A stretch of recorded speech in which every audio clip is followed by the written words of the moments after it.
नमस्कार दोस्तों, स्वागत है आपके अपने YouTube चैनल संस्कृत अड्डा पर। दोस्तों, आज की जो वीडियो इसमें हम करेंगे यहाँ पर संस्कृत की परीक्षाओं के लिए महत्वपूर्ण प्रश्नों को, जो आपके आगे आने वाले एग्ज़ाम के लिए महत्वपूर्ण रहेंगे।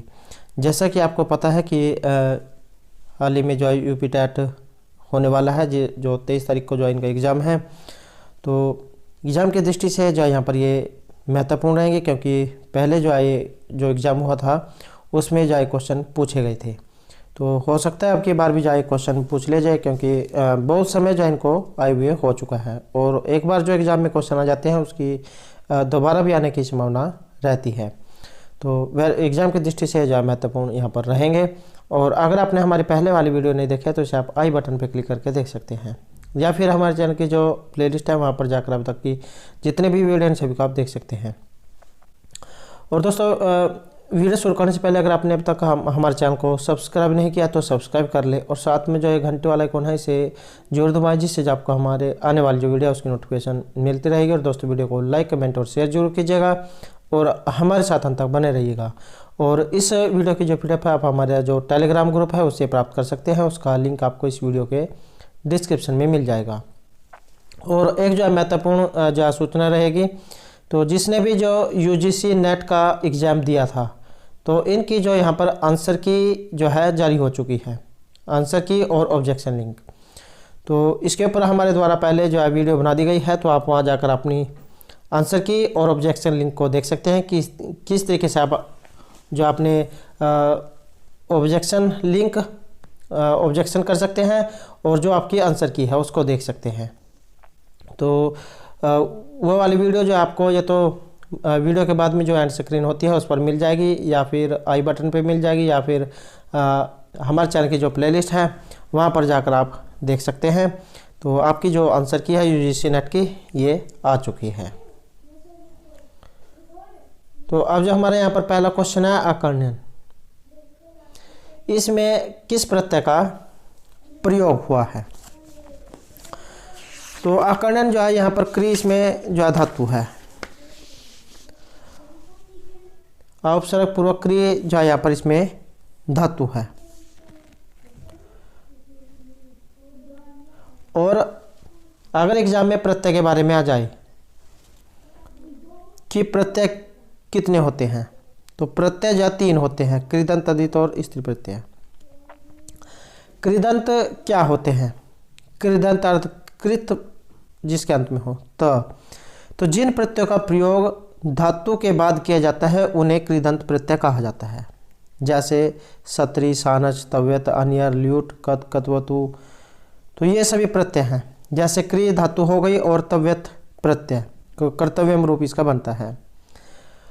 दूसरा है तद्धित प्रत्यय, जिन प्रत्ययों का प्रयोग संज्ञा, सर्वनाम आदि शब्दों के बाद किया जाता है तो उन्हें तद्धित प्रत्यय कहा जाता है। जैसे त्रिच, मतुप, धन, तरप, तमप, अड़, तव। तो ये तद्धित प्रत्यय है। और जो तीसरे नंबर का जो है ये है स्त्री प्रत्यय। जिन प्रत्ययों का प्रयोग पुल्लिंग से स्त्रीलिंग में किया जाता है तो उन्हें स्त्री प्रत्यय कहा जाता है। जैसे टाप, चाप, इनी, ती। तो ये स्त्री प्रत्यय हैं। तो इस प्रकार से जो यहाँ पर 3 प्रकार के प्रत्यय हैं। और जो आकर्ण्यन जो यहाँ पर आया है औपसर्ग पूर्वक क्रिय धातु है, और सत्री जो यहाँ पर इसमें प्रत्यय रहेगा।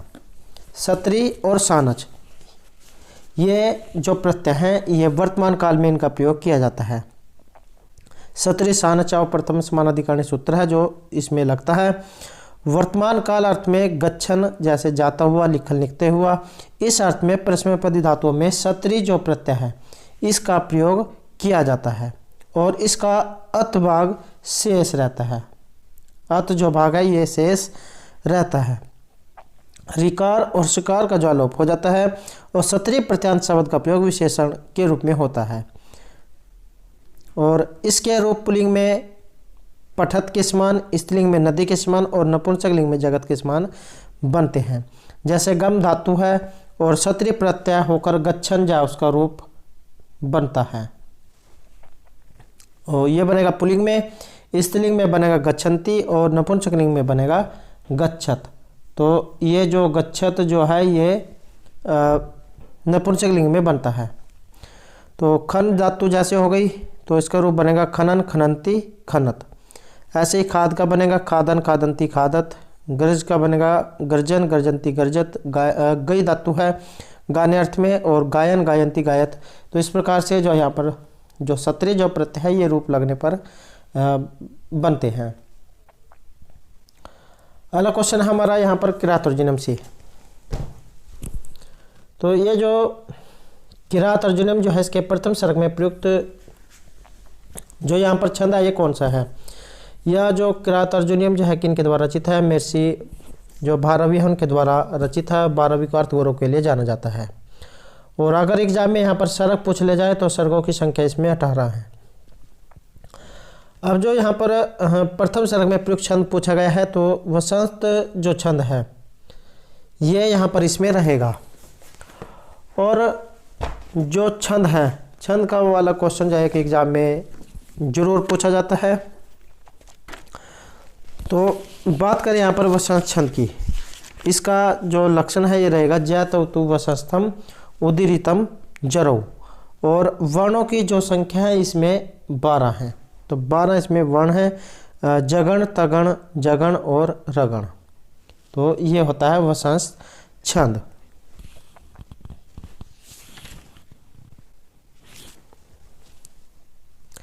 और इसमें जैसे आया है यहाँ पर ये छंद वसंत, तो इसमें छंद है।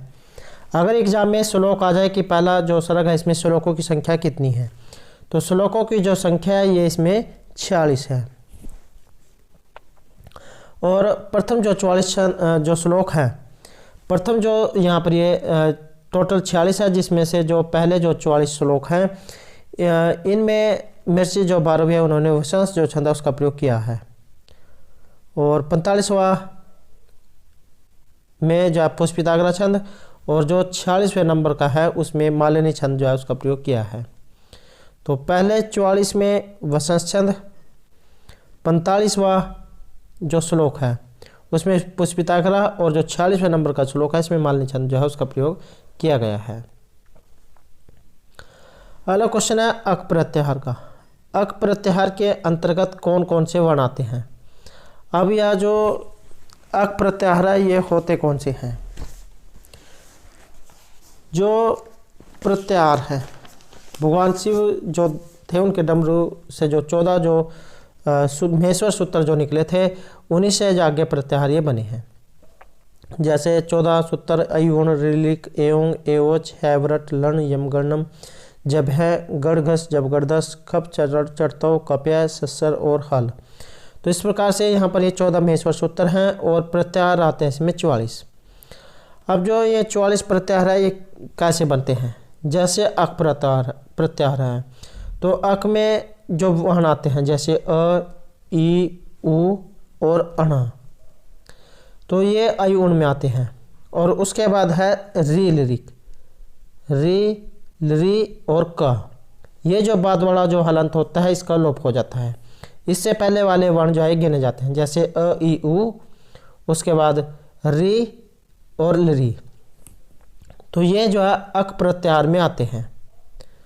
तो ये शुरू वाला और इसका ये बाद वाला, तो ये अक प्रत्याहार हो गया। उसके बीच के जितने भी अक्षर आएंगे तो ये सभी जो यहाँ पर प्रत्याहार में गिने जाएंगे। तो अक प्रत्याहार में जो अभी इसमें से कौन कौन से वर्ण आते हैं, तो इसमें जो अब ये हमारा सी आंसर है ये ऑप्शन ए रहेगा। अ, अयुण, अ, ई, उ और री, लिरिक। का लोप हो जाएगा, री और लरी। तो इस प्रकार से जो आप प्रत्याहार जो उन्हें देख सकते हैं। उसके लिए सबसे पहले आपने जो महेश्वर जो सूत्र है वो याद रखने होंगे। तो अगर आप महेश्वर सूत्र जो है उन्हें याद रख लेते हैं तो आप सभी जो प्रत्याहार है उनको आसानी से जो बना लोगे।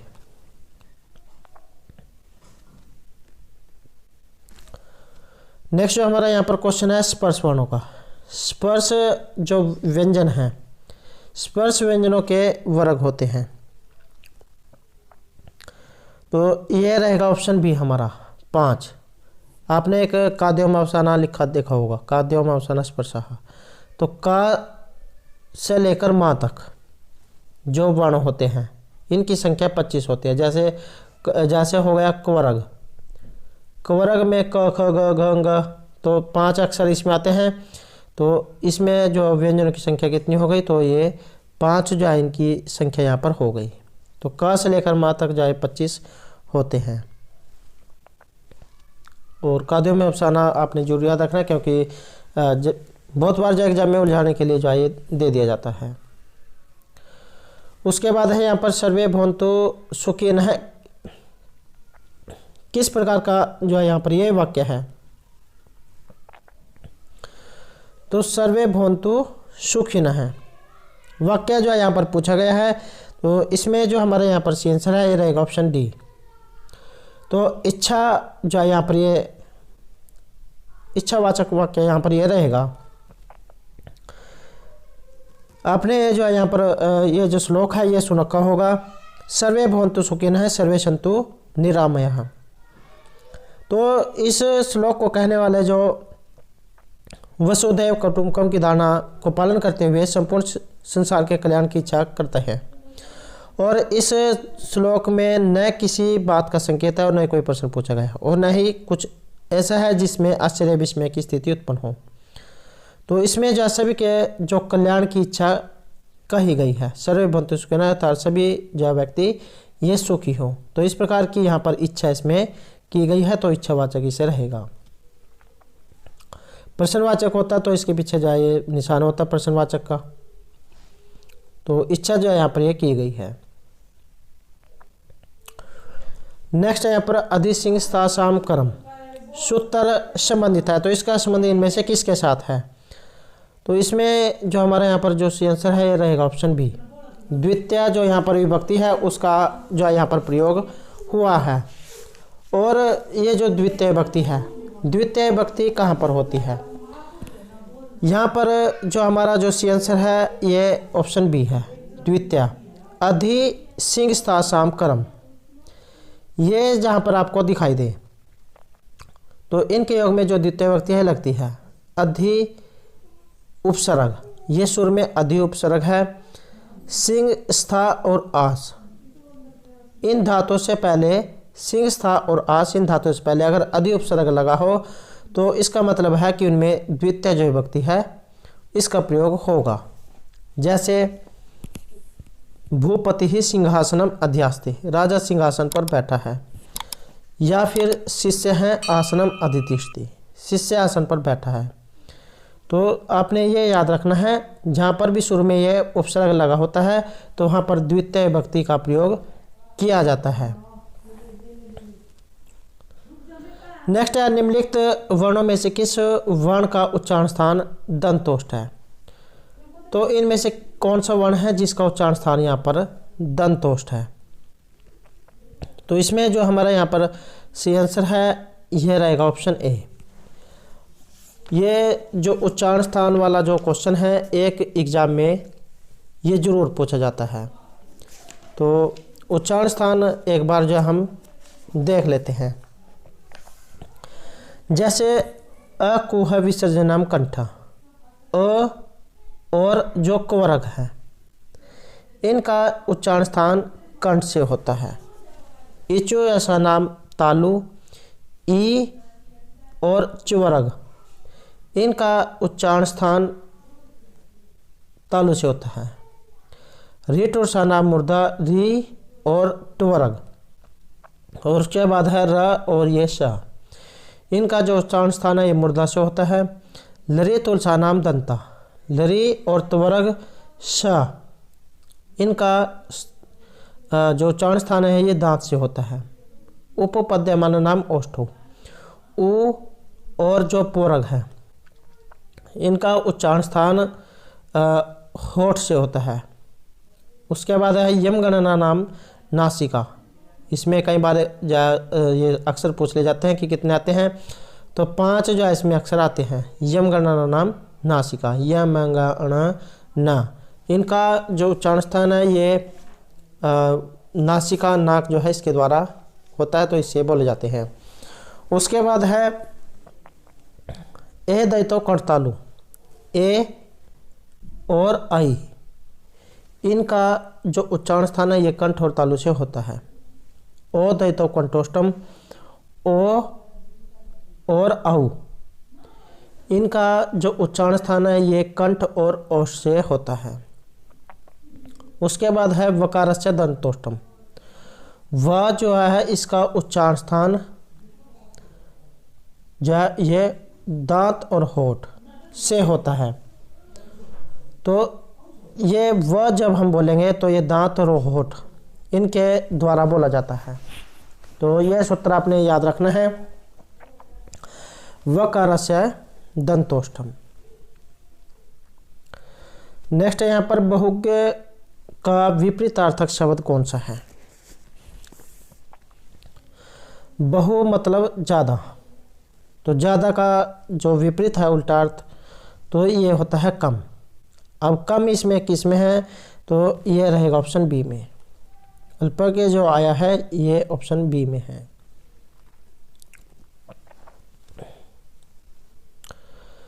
नेक्स्ट है यहाँ पर धीश है।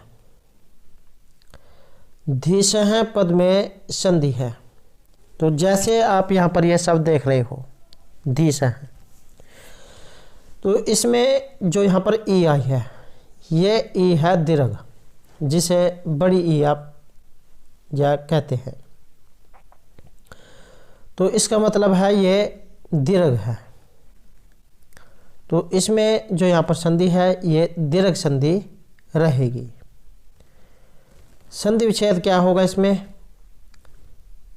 धी प्लस ईश है। तो धी के दीर्घ ई के बाद ईश का जो दीर्घ ई है इसको एक सूत्र है आकाशवाणी दीर्घ है, ये दीर्घ करता है। तो दीर्घ इसमें संधि रहेगी। देखने से आपको यहाँ पर पता लग रहा है कि इसमें बड़ी ई आई है, तो इसका मतलब है यहाँ पर ये दीर्घ है। अगर इसके ऊपर मात्रा होती तब ये गुण संधि होती, अगर इसके ऊपर दो मात्राएं होती तब ये वृद्धि होती। तो इसमें ये दीर्घ ई हुई है अर्थात बड़ी हुई है छोटे से बड़ी ई, तो इसका मतलब है कि यहाँ पर ये दीर्घ हुई है। तो इस तरीके से आप चाहे यहाँ पर इसको देख सकते हैं। नेक्स्ट है यहाँ पर रमाया। रमाया जो यहाँ पर आया है इसमें विभक्ति कौन सी है? रमा जब हम इसे लिखेंगे, जब हम इसे लिखेंगे रमा, तो इसका मतलब है ये जो है आकारांत जो शब्द रूप है ये है रमा जो है इसका मतलब होता है लक्ष्मी। और स्त्रीलिंग में ये आता है। देखने में ये आकारांत लग रहा है लेकिन ये क्या है? स्त्रीलिंग शब्द रूप है, स्त्रीलिंग जायज रूप है। और इसके जो रूप हैं, अगर आपने लता शब्द रूप याद किया होगा तो रमा और लता के जो शब्द रूप है ये एक समान बनते हैं। तो ये जो रमा है इसके रूप कैसे चलेंगे?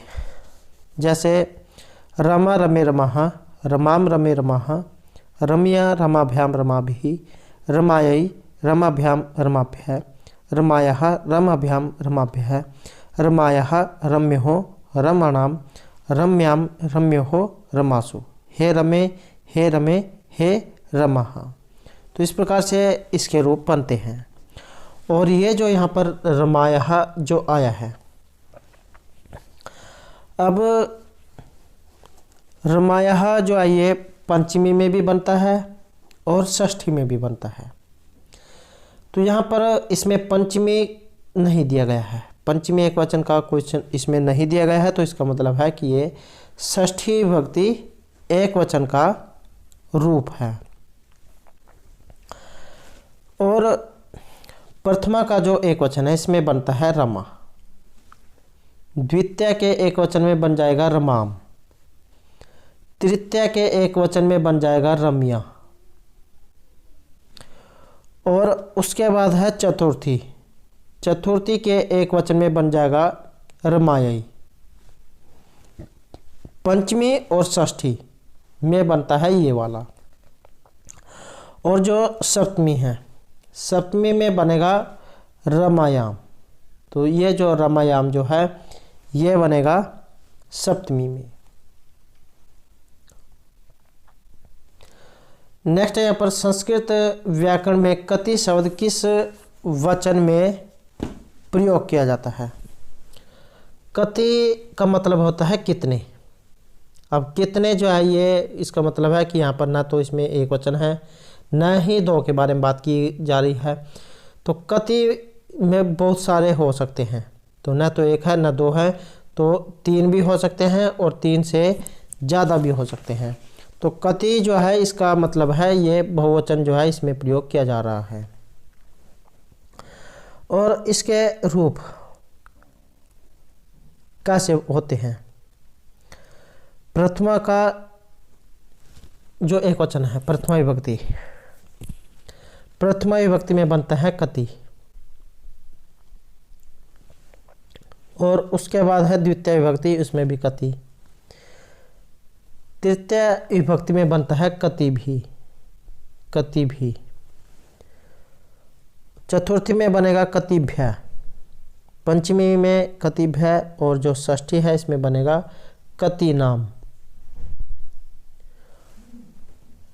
और जो सप्तमी है इसमें बनेगा कतिसु।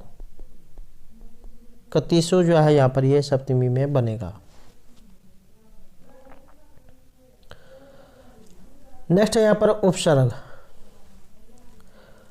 उपसर्गों की संख्या कितनी होती है। तो इनकी जो संख्या है ये मानी गई है 22। 22 कौन कौन से होते हैं, जैसे प्र, प्र, अप, सम, अनु, अव, निस, निर, दुस, दुर, वि, आंग, नि, अधि, अपि, अति, सु, उद, अभि, प्रति, परि और उप। तो इस प्रकार से इनकी संख्या 22 है। नेक्स्ट है हमारा संस्कृत के सुप्रसिद्ध नाटककार विशाखदत्त के प्रसिद्ध कृति का नाम क्या है। तो विशाखदत्त जो है इनके द्वारा रचित काव्य, विशाखदत्त जो है इनके द्वारा लिखा गया है मुद्रा राक्षस। और विशाखदत्त जो है इनका समय रहेगा 300 से 400 ईस्वी के लगभग। काव्य विधा में नाटक है और अंकों की जो संख्या है इसमें 7 है। वीरसपूर्ण जैसे रस माना गया है। नायक चाणक्य है, प्रतिनायक है राक्षस। और ये ऐसा जो नाटक है जिसमें न तो विदूषक है और न ही नायिका है। तो नायिका और विदूषक का इसमें अभाव है। राजनीतिपूर्ण ये नाटक है। पात्र कौन कौन से है इसमें, चाणक्य है, राक्षस, चंद्रगुप्त, मल्लकेतु, चंदनदास, शकटदास। तो ये इसमें पात्र हैं। नीति शतक, नीति शतक है महर्षि भर्तृहरि के द्वारा रचित। और शतक त्रय जो है इनके लिए से जाना जाता है क्योंकि 3 शतक जो इनके द्वारा लिखे गए हैं, नीति, श्रृंगार और वैराग्य शतक। मुक्तक जो काव्य है इसमें इन्हें गिना जाता है। और जो आया है मृच्छकटिक, मृच्छकटिक जो है ये शूद्रक के द्वारा जो है रचित है। और काव्य विधा जो है इसमें ये रूपक का दूसरा भेद है प्रकार। अंकों की संख्या है इसमें 10। और शूद्रक जो उनके द्वारा रचित है। और शूद्रक का समय है ईस्वी पूर्व प्रथम शताब्दी से 600 शताब्दी के बीच का। रस इसमें श्रृंगार रस रहेगा। नायक और नायिका है इसमें चारुदत्त और वसंत सेना। आधार ग्रंथ जो इसका रहेगा भास के द्वारा जो चारुदत्त नाटक लिखा गया है। नामकरण जो है इसमें अंक 6 में मिट्टी काटने वाली जो घटना हुई है इसके आधार पर इसका नाम जो है ये रखा गया है। और एक एग्जाम में अगर जो विदूषक आ जाए तो मैत्रेय जो है इसमें विदूषक है। और जो हितोपदेश है, हितोपदेश जो है नारायण पंडित जौहन के द्वारा रचित है। और पंचतंत्र का प्रभाव इस पर देखने को मिलता है जो विष्णु शर्मा के द्वारा लिखा हुआ है। और हितोपदेश जो है इसमें 4 तंत्र है, यह 4 परिच्छेद है। 4 कौन कौन से हैं, मित्रलाभ, सुहृद भेद, विग्रह और संधि। तो ये 4 इसमें परिच्छेद है, 4 तंत्र हैं। नेक्स्ट है यहाँ पर शिवराज विजय नामक पुस्तक के जो यहाँ पर लेखक है इनमें से कौन है? तो ये जो पंडित अंबिकादत्त व्यास जो है इनके द्वारा रचित है ये शिवराज विजय। 12 निश्वासों में है, 3 विराम है और प्रत्येक में 4 निश्वास हैं। तो इस प्रकार से यहाँ पर 12 जो है ये इसमें निश्वास हैं, क्योंकि एग्जाम में कई बार जो है पूछ लिया जाता है कि ये अंकों में है, परिच्छेदों में है या निश्वासों में है। तो निश्वास जो है इसमें रहेंगे, 12 निश्वासों में ये रचित है। सूर्योदय जो है इसके वर्णन से इसका प्रारंभ होता है। नेक्स्ट है यहाँ पर अष्टाशीति पद का अर्थ, ये जो संख्या पूछी गई है यहाँ पर। तो अष्ट का मतलब होता है 8 और अशीति का मतलब होता है 80। तो 80 और 8 जहाँ मिलकर ये हो जाते हैं 88 और 78। 78 में 70 प्लस 8, 70 जो है इसको कहा जाता है सप्तति और 8 को 8। तो जब इनको मिलाएंगे तो ये बन जाएगा अष्ट सप्तति या अष्टा सप्तति। 87 तो 80 में 7 ज़्यादा, तो 80 जो है इसे कहा जाता है अशीति, ये वाला अशीति, और 7 ज़्यादा हैं तो सप्ता अशीति इसको लिखा जाएगा। 18, 10 और 8 इसको लिखा जाता है अष्टादश। 10 में 8 ज़्यादा हैं तो अष्टादश इसको लिखा जाएगा। जैसे यहाँ पाया है गंगोत्कम। गंगोत्कम का संधि विच्छेद, तो यहाँ पर रहेगा ऑप्शन डी गंगोत्कम।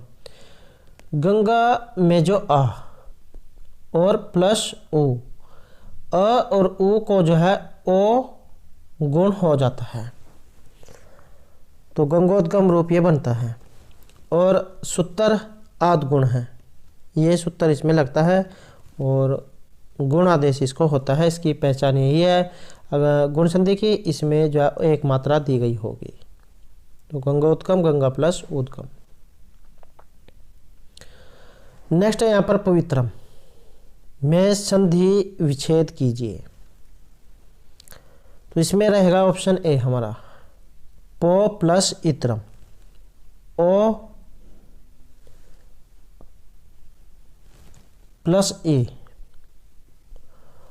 ओ जो है इसको HO आया हुआ है, एक सूत्र है, उससे अब जो है हो जाता है। तो पो प्लस इत्रम, ओ को HO आया हुआ जो है ओ को अव, और अगर आव हो इसे आव, तो ओ को अव को आव। तो पो प्लस इत्रम HO आया हुआ सूत्र है, ओ को अव जाय कर देगा तो पवित्रम जो रूप ये बनेगा। और महत्वपूर्ण है क्योंकि बहुत बार जो एग्जाम में पूछा जाता है। और अन्य कौन कौन से हैं, जैसे हरिये, हरि प्लस ए, हरिये, विष्णवे, विष्णु प्लस ए, नायक है, नई प्लस अक है, पावक है, शयनम, नयनम, गायक है, पवन है, पावन है, पवित्रम, पावक है, लवण है, भवक है। तो HO आया जो सूत्र है इनमें लगता है और ये सभी रूप जो है सिद्ध होते हैं। नेक्स्ट है यहाँ पर निम्नांकित में अरविंदम शब्द का जो पर्यायवाची है ये कौन सा है? अरविंद का पर्यायवाची शब्द इनमें कौन सा है? अरविंद जो है इसका मतलब होता है कमल। तो कमलम जो यहाँ पर रहेगा। नीर होता है पानी, जल। गगन आकाश होता है, वायु हवा पवन। तो अरविंदम जो है इसका मतलब कमल। नेक्स्ट है संस्कृत शब्द में निम्न अंकित में कौन सा उपसर्ग है? संस्कृतम, आप जहाँ संस्कृत बोलते हो लेकिन इसे जो हम समस्कृत कहते हैं, सम प्लस क्री, इससे जो ये बनता है। तो सम उपसर्ग पूर्वक क्री धातु और कत प्रत्यय होकर जो है संस्कृत ये बनता है। संस्कृत होता है जिसे हम संस्कृत जा बोलते हैं। तो संस्कृत होता है म सम उपसर्ग पूर्वक क्री धातु कत प्रत्यय संस्कृत जा ये बनता है। तो ये जो है इसमें रहेगा। दो इसमें दिए गए हैं, एक ये हलंत है, एक ये बिना हलंत के है। तो बिना हलंत वाला गलत है और ये वाला सही है। नेक्स्ट है आदि में जुड़ने वाले तथा अर्थ परिवर्तन करने वाले शब्दांश को कहा जाता है। तो आदि में जुड़ने वाले, तो इन्हें कहा जाता है उपसर्ग, जो शुरू में जुड़ते हैं। जो शुरू में जुड़ेंगे उन्हें कहा जाएगा उपसर्ग, और जो बाद में जुड़ेंगे उन्हें कहा जाएगा प्रत्यय।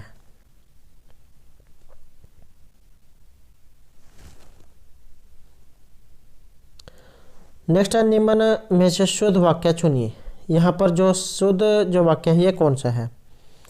शुद्ध वाक्य जो यहाँ पर हमारा रहेगा ऑप्शन सी है, तो विद्यालयम गच्छते हैं। अब ये सही क्यों है? सह तौ ते, यहाँ पर जो तौ आया है ये है द्विवचन का, और द्विवचन जो है इसके साथ भी क्रिया द्विवचन की होगी। तो गच्छति गच्छता है, ये भी द्विवचन में है। सह एक वचन का है, पठसी मध्यम एक वचन का है, या फिर होना चाहते हैं यहाँ पर सह पुस्तकम पठती। सा विद्यालयम गच्छता है, सा जो है ये स्त्रीलिंग में आया है, लेकिन गच्छता है द्विवचन में है, तो इसके साथ गच्छती होना चाहिए था।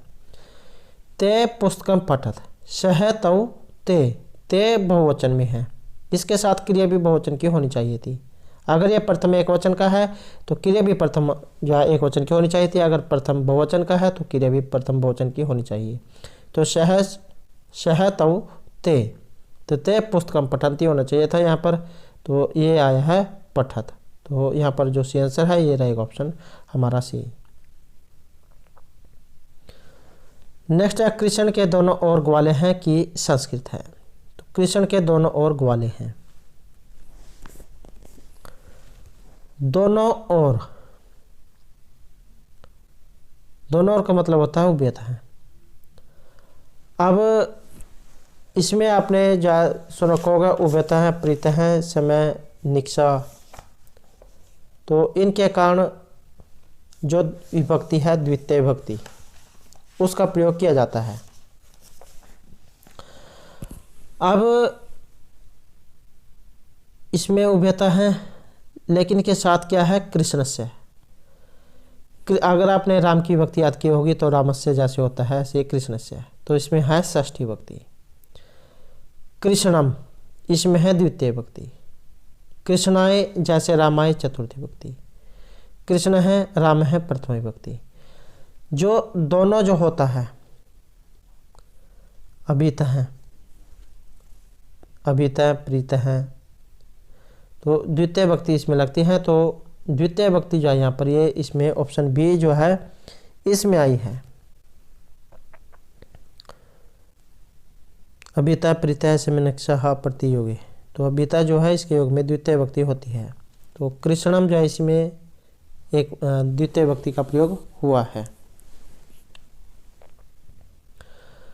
नेक्स्ट है यहाँ पर ग जो है ये व्यंजन है। तो किस प्रकार का ये व्यंजन है? ये है काद्यो मंसाना अर्थात स्पर्श व्यंजन। क से लेकर माँ तक के जितने भी वर्ण हैं तो ये सभी जो है स्पर्श वर्ण इनको कहा जाता है। और अंतस्थ होते हैं य, र, ल और व, ये जितने भी हैं सभी यहाँ पर ये अंतस्थ हैं। ऊषम जो स, श, ह जो है इनको ऊषम वर्ण कहा जाता है। सूक्त वर्ण हुए होते हैं जो दो अक्षरों से मिलकर बनते हैं, जैसे क्ष हो गया, ये क और श, इनके मिलने से बनता है क्ष। तो इन्हें कहा जाता है सूक्त वर्ण जो दो अक्षरों से मिलकर बनते हैं।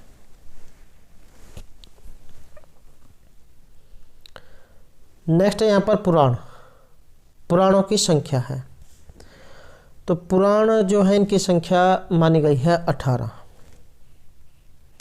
आपने एक जय श्लोक सुना होगा, मध्वम भध्वम च एम भ्रत्रयम व चतुष्टयम अल्पालिंग कुस्कानि पूर्णानि प्रचक्षे हैं, कि मत्स्य, मार्कंडेय, भविष्य, भागवत, ब्रह्मांड, ब्रह्मवैवर्त, ब्रह्मा, वामन, वराह, विष्णु, वायु, अग्नि, नारद, पद्म, लिंग, गरुड़, कुर्म और स्कंद।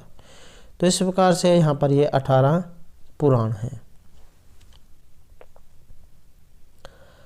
नेक्स्ट है 76 पढ़े हुए श्लोकों को कंठाग्र करेगा। यह व्यवहारगत परिवर्तन किस उद्देश्य का है? ज्ञान, अभिव्यक्ति, अभिग्रहण या अभिरुचि का। तो यह है अभिरुचि का। कोई श्लोक पढ़ने पर अच्छा लगा तो उसे कंठस्थ करने की अभिरुचि होती है। तो 76 जा पढ़े हुए श्लोकों को कंठाग्र करेगा में होने वाला व्यवहार जो परिवर्तन है यह अभिरुचि के उद्देश्य से संबंधित है। कंठाग्र अर्थात याद करना। नेक्स्ट है छात्रों को उच्चारण अभ्यास कराने हेतु सहायक सामग्री इनमें से कौन सी है? तो उच्चारण का अगर हम अभ्यास कराना चाहे तो इसके लिए सही सहायक सामग्री इनमें कौन सी हो सकती है? तो सहायक जो है यहाँ पर ये हो सकता है टेप रिकॉर्डर। टेप रिकॉर्डर जिसमें हम अपनी आवाज़ जो है उसे रिकॉर्ड करते हैं और फिर जो सुनाते हैं या सुनते हैं, तो उससे जो उच्चारण का अभ्यास हो सकता है।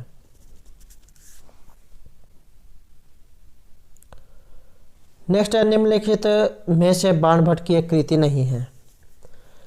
तो महर्षि बाणभट्ट की एक कृति इनमें से कौन सी नहीं है? तो ये जो 10 कुमार चरित है ये महर्षि जो बाणभट्ट है इनकी कृति नहीं है। और कौन कौन सी है? कादम्बरी, चंडी शतक और हर्षचरितम। अगर एग्जाम में आ जाए कि ये 10 कुमार चरित इनमें से किन की रचना है तो इसको आप आसानी से याद रख सकते हैं। 10 है दंडी और 10 है 10 कुमार चरित। तो महर्षि दंडी जो उनकी ये रचना है, दंडी का समय माना गया है 600 ईस्वी के लगभग। और काव्य विधा में क्या है? ये कथा है। गुणड्य की वृत्त कथा का जो ये आधार ग्रंथ है और 3 खंडों में बटी हुई है। पूर्व पीठिका, 10 कुमार चरितम, उत्तर पीठिका। श्रृंगार रस इसमें रहेगा। नायक और नायिका की बात करें तो राजवाहन जो इसमें नायक है और अवंती सुंदरी इसकी नायिका है। वैदर्भी शैली इसमें रहेगी। प्रसाद और माधुर्य गुण इसमें रहेगा। 10 राजकुमार जो उनका वर्णन है, 10 राजकुमार को अलग अलग दिशाओं में भेजा जाता है। उसके बाद जो है सारे एक स्थान पर इकट्ठे होते हैं और अपना अपना वृत्तांत जो है सुनाते हैं। तो 10 जो राजकुमार चरित 10 कुमार चरित जो है दंडी जहन के द्वारा रचित है। और 8 इसमें उच्छ्वास है। 3 खंड है और 8 जो इसमें उच्छ्वास है। नेक्स्ट है पहले उदाहरण प्रस्तुत किए जाए बाद में नियम। यह शिक्षण सूत्र है तो इसको आप आसानी से याद रख सकते हैं। उदाहरण, पहले उदाहरण बाद में नियम। तो ये तो है आगमन विधि जिसमें शुरू में उदाहरण होगा बाद में नियम होगा, उसे कहा जाएगा आगमन विधि। या फिर ये ऑप्शन बी, विशेष शेष मानने की ओर। ये 2 आते हैं आगमन और निगमन, ये दोनों ही एग्जाम में पूछे जाते हैं। आगमन होगी जिसमें शुरू में उदाहरण होगा बाद में नियम। और निगमन इसको आप ऐसे याद रख सकते हैं, निगमन और नियम। सुर में नी है, इसमें भी नी है, तो इसमें निगमन नियम। इस तरीके से आप इसे याद रख सकते हैं। शुरू में नियम होंगे, बाद में उदाहरण होंगे। लेकिन जो आगमन विधि है इसमें शुरू में उदाहरण होंगे, बाद में नियम होंगे। तो इस तरीके से आप इसे आसानी से याद रख सकते हैं। नेक्स्ट यहाँ पर संस्कृत शिक्षण में प्रयोग किया जाने वाला दृश्य उपकरण कौन सा है? तो दृश्य उपकरण इसमें कौन सा है? तो इसमें रहेगा ये सिर्फ फ्लैश कार्ड।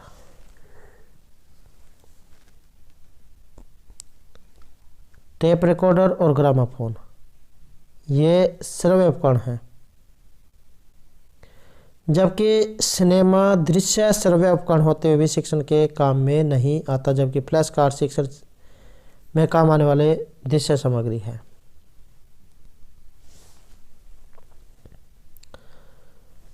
नेक्स्ट है संस्कृत का अध्यापक एक एक शब्द का अर्थ स्पष्ट करता है। तो ये करेगा व्याख्यान विधि में। भाषण जो आप कह सकते हैं तो व्याख्यान विधि, और शब्दों की जो व्युत्पत्ति अर्थ ये भी जो इसमें बताए जाते हैं। तो दोस्तों ये थे हमारे आज के यहाँ पर संस्कृत की परीक्षाओं के लिए कुछ महत्वपूर्ण प्रश्न जो आपके आगे आने वाले एग्जाम के लिए महत्वपूर्ण रहेंगे। और दोस्तों अगर आपने अभी तक हमारे चैनल को सब्सक्राइब नहीं किया तो सब्सक्राइब कर ले, और हमारे साथ अंत बनाने के लिए धन्यवाद।